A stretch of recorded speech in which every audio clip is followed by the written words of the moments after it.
दोस्तों नमस्कार। 4 पीएम और 4 पीएम गुजरात पर आप सभी का बहुत बहुत स्वागत है। मैं हूं आपका दोस्त मयूर जानी।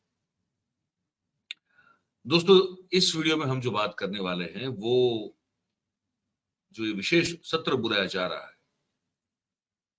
संसद का, उस पर बात करने वाले हैं। क्योंकि अब पहली बार हुआ है ऐसा, ये बताया जा रहा है कि ऐसा कोई विशेष सत्र बुलाया गया हो और इसका जो एजेंडा होता है उसको लेकर भी जो है दूसरे दलों को, जो सत्ता में नहीं है, जो विपक्ष में है, उनको कोई जानकारी ही ना हो।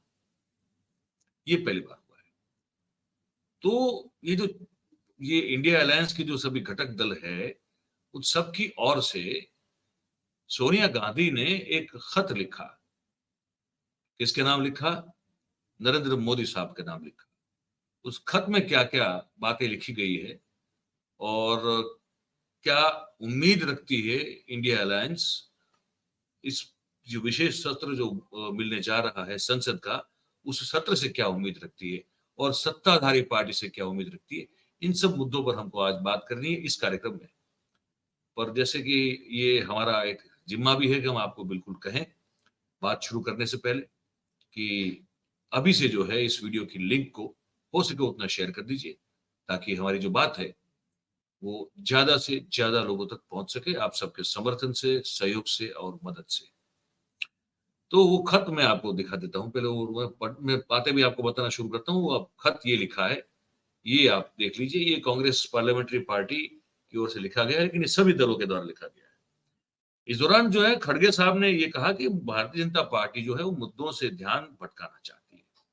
ये जो जितने भी फ्लोर लीडर्स थे उनके साथ मीटिंग करने के बाद खड़गे ने ये कहा कि एजेंडा बताए बिना ही ये सरकार जो है वो संसद का विशेष सत्र बुला रही है। इसमें ना तो विपक्षों में से किसी भी पक्ष की ना सलाह ली गई है और ना तो ये बताया गया है कि क्या करने वाले हैं। और लोकतंत्र चलाने की ये कोई पद्धति नहीं है, ये रीत नहीं है। और प्रतिदिन जो है मोदी सरकार मीडिया में संभवित एजेंडा की कहानियां जो है वो प्रस्तुत करती रहती है। और इससे जो है इस देश में जिस महत्वपूर्ण मुद्दों पर जनता को लेकर जो है बात होनी चाहिए, वो बात से लोगों का ध्यान हटाने की पूरी कोशिश की जा रही है। जैसे कि महंगाई है, बेरोजगारी है, मणिपुर का मुद्दा है, चीन का अतिक्रमण है, कैग की रिपोर्ट है और बहुत सारे घोटाले जैसे जो महत्वपूर्ण है, उन सब मुद्दों से भारतीय जनता पार्टी लोगों का ध्यान जो है वो भटकाना चाहती है। अब इस पूरे मामले में एक प्रेस कॉन्फ्रेंस की गई इनके द्वारा, जयराम रमेश के द्वारा। तो जयराम रमेश ने जो उन मुद्दों पर को लेकर जो बताया है वो मैं आपको सुनवाने जा रहा हूं। सबसे पहले ये सुन लीजिए। खास तौर से आवश्यक वस्तुओं पर जो कीमतें बढ़ रही हैं, बेरोजगारी बढ़ रहा है और रोजगार मेले लगाए जा रहे हैं, विषमताएं बढ़ रही हैं और एमएसएमई, सूक्ष्म लघु और मध्यम उद्योग परेशानी में है हर एक राज्य में। उसको लेकर एक बहस होने की जरूरत है। दूसरा मुद्दा जो सोनिया जी ने जिक्र किया है, किसान संगठनों के साथ सरकार की बातचीत हुई थी, आंदोलन था, आपको याद है। 3 काले कानून लाए गए थे, उस पर आंदोलन हुई। बाद में सरकार को मजबूरी से उन कानूनों को वापस लेना पड़ा, पर कुछ समझौता हुआ था, कुछ वादे किए गए थे एमएसपी को लेकर। खास तौर से कानूनी गारंटी एमएसपी को देने की बातचीत हुई थी और किसान संगठनों के अलग अलग मांगे भी थी। उस पर क्या कार्रवाई हुई है, उसकी मौजूदा स्थिति क्या है?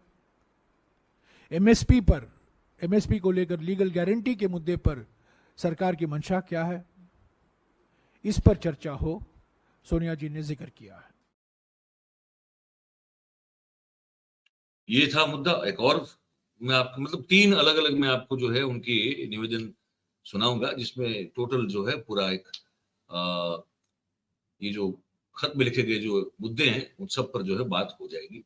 अब सुनिए और जो है खत में क्या लिखा गया है। चौथा मुद्दा है कास्ट सेंसस को लेकर, जातीय जनगणना को लेकर। जैसा कि आप जानते हैं, जब मैं ग्रामीण विकास मंत्री था 2011 में, हमने प्रयास किया कि जातीय जनगणना हो, सोशियो इकोनॉमिक कास्ट सेंसस। हमने पूरा भी किया, पर उसमें और काम करने की ज़रूरत थी। हमारी सरकार चली गई 2014 में। उसके बाद में उस जातीय जनगणना के बारे में हमने कुछ सुना नहीं। न केवल जातीय जनगणना नहीं हुआ है, पर जो 2021 में जनगणना होने वाली थी, जो हर 10 साल जनगणना होती है, वो भी अब तक नहीं हुआ है। और उस जनगणना न होने के कारण हमारे देश में करीब 14 करोड़ लोग हैं जो खाद्य सुरक्षा कानून के लाभार्थी नहीं बन पाए हैं। तो जनगणना होना जरूरी है, और खास तौर, विशेष तौर से जातीय जनगणना होना जरूरी है, क्योंकि जो सरकारी कार्यक्रम है, हमारे सामाजिक न्याय के कार्यक्रम है, सामाजिक सशक्तिकरण के कार्यक्रम है, नीतियां हैं, उसको और मजबूती देने के लिए ये जातीय जनगणना होना जरूरी है, अनिवार्य है।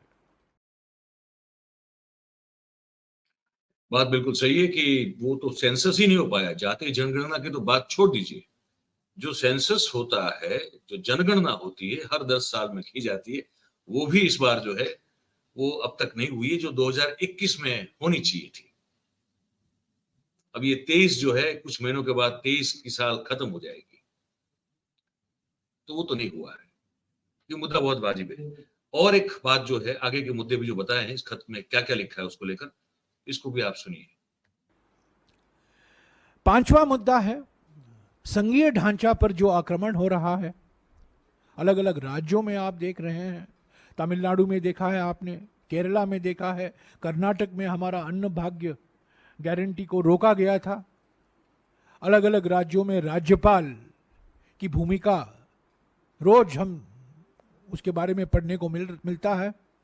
पर यह साफ हो गया है कि ये संघीय ढांचा पर एक जानबूझकर एक प्लान रणनीति के कारण है कि राज्यों को, और खास तौर से जो राज्य बीजेपी शासित राज्य नहीं है, उनके सामने मुसीबतें खड़ा करना, उनको परेशानी में डालना, उनकी जो संवैधानिक हक है, जो संवैधानिक अधिकार हैं, उनको न देना, ये सब मोदी सरकार की रणनीति है। और ये हम उठाना चाहते हैं, इस पर बहस होने की जरूरत है। और सोनिया जी ने प्रधानमंत्री को कहा है कि ये जो सेंटर स्टेट रिलेशन को लेकर सभी कई राज्यों में जो चिंता जताई गई है, कई मुख्यमंत्रियों ने भी कहा है, इस पर चर्चा जरूर कराइए।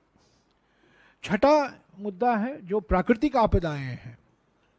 खास तौर से हमने देखा है कुछ राज्यों में अत्यधिक बाढ़, हिमाचल प्रदेश जैसे राज्यों में अत्यधिक बाढ़ के कारण लाखों लोग विस्थापित हुए हैं, नुकसान पहुंचा है। और एक राज्य में अत्यधिक बाढ़ हो रहा है, दूसरे राज्य में, महाराष्ट्र जैसे राज्य में अत्यधिक सूखा हो रहा है।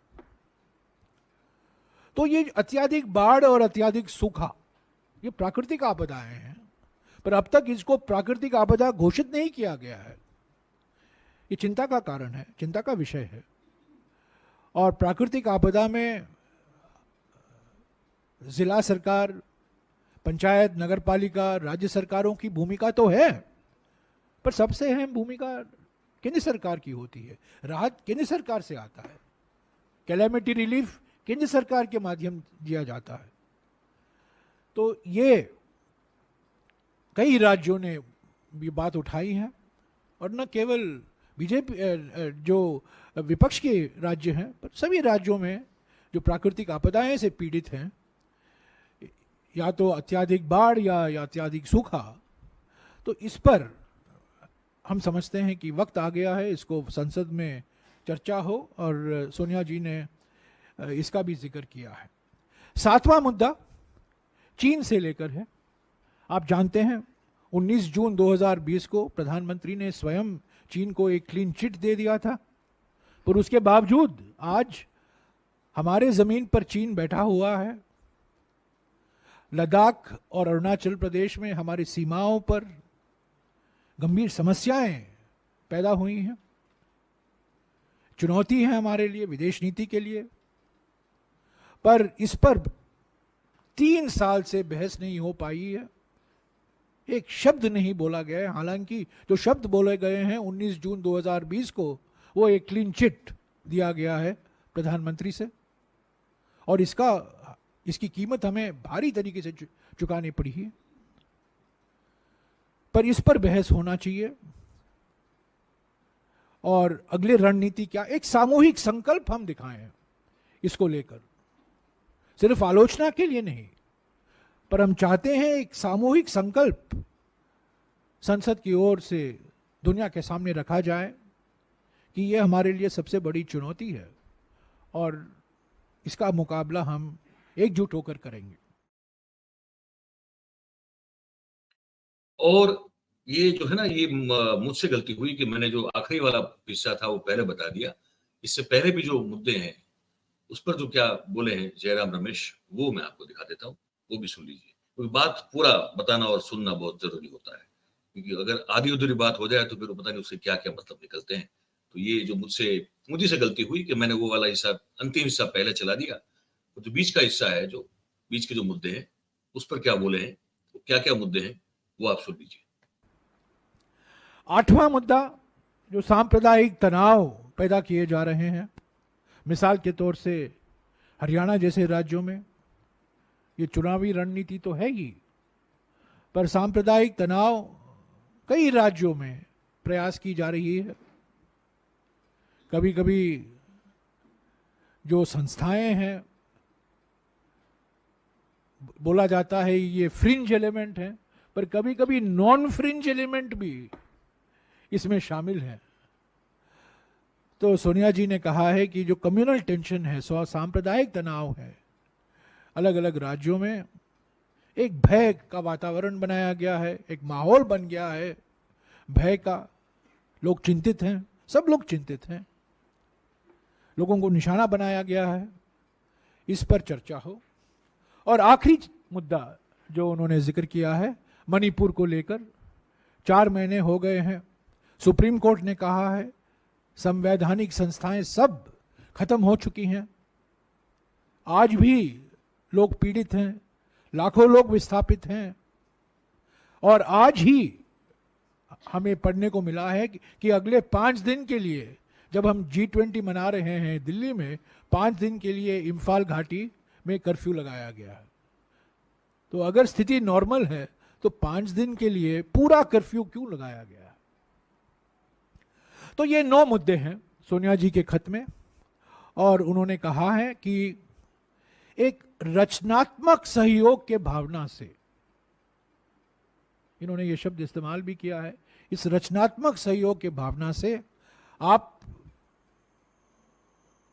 ये तय कीजिए, समय दीजिए और बताइए कि इन मुद्दों पर एक मौका मिलेगा सभी पार्टियों को अपनी बात रखने का। न सिर्फ हमारी पार्टी, सभी पार्टी, बीजेपी की पार्टी भी चाहेगी कि इन मुद्दों पर वो भाग लें, पर इस पर चर्चा होना जरूरी। तो ये कुल मुद्दे रहे। मैं फिर से एक बार जो समअप कर देता हूं। एक देखिए, वो जो खत है उसमें जो मुद्दे हैं, उसमें एक तो महंगाई पर चर्चा की बात है, किसानों को मिलने वाली एमएसपी पर जो है उसका स्टेटस अब क्या है, अभी आखिर क्या क्या है और क्या हो, कितनी मिलेगी या क्या उसमें सुधार किया जाएगा, वो मुद्दा है। हिडनबर्ग रिपोर्ट को लेकर जो है जेपीसी की बात हुई है, उसकी बात हो रही है। मणिपुर में हिंसा की बात है। हरियाणा में जो जातीय हिंसा, ये कौमी तनाव को चलते हुए बनाते हुए सांप्रदायिक हिंसा करने की बात कोशिश की गई, उसकी बात है। भारत चीन का जो सीमा का विवाद है उस पर स्पष्टीकरण की बात है। जाति आधारित जनगणना की बात है। केंद्र और राज्यों के बीच में जो टकराव देखा जा रहा है कि अगर वो डबल इंजन की सरकार नहीं है तो फिर बहुत तकलीफ पड़ती है उन राज्यों को, जो विपक्ष की सरकार होती जहां पे, उसमें जो टकराव हो रहा है उस पर बात है। और कुदरती आपदा विपदा से जो नुकसान हो रहा है उसमें भी जो है, जो सहायता केंद्र की ओर से जो मिलनी चाहिए वो नहीं मिल रही है। ये सब मुद्दे हैं। कहा कि इस पर आइए बात करते हैं। आप जो लगातार अलग अलग जो तथाकथित एजेंडा फेंका करते हैं मीडिया के जरिए, और उसमें फिर जो है उस पर दिन भर डिबेटें चलती रहती हैं, तो आपका असली एजेंडा क्या है ये बताइए, और हमारी ये सब जो बातचीत है उसको आप शामिल कीजिए, ये हम चाहते हैं। ये देश के विपक्ष ने कहा है और वो भी जनता के उतने ही प्रतिनिधि हैं जितने की सत्ता में बैठी हुई पार्टी। सत्ता में बैठी हुई पार्टी के पास 37% से ऊपर थोड़े वोट मिले थे, बाकी जब जो थे वो विपक्ष को गए थे। तो ये ऑलमोस्ट समझ लीजिए कि 63% लोग जो हैं ये इनके प्रतिनिधि है देश के, वो ये मांग कर रहे हैं। लेकिन अब देखना ही होगा कि इसके सत्ता में बैठी हुई जो भारतीय जनता पार्टी है इस चीज को मानेगी, सुनेगी, क्योंकि उम्मीद मुझे बहुत कम लगती है। आप क्या सोचते हैं इस सब बातों को लेकर, इस खत को लेकर, खत में बताए गए मुद्दों को लेकर और हमने जो बताया उस सब चीज को लेकर?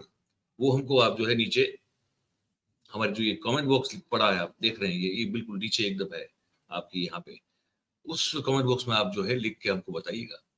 तो बात आपको अगर अगर आपको हमारी अच्छी सच्ची लगती हो, पसंद आती हो, तो फिर हमारे वीडियो को लाइक कीजिए, इसकी लिंक को हो सके उतना शेयर कीजिए और हमारे जो चैनल है उसको आप सब्सक्राइब करें और अपने आसपास के लोगों से करवाएं। आप सबका बहुत बहुत धन्यवाद करते हैं क्योंकि आप इस कार्यक्रम में हमारे साथ जुड़े हैं। Thank you very much. नमस्कार।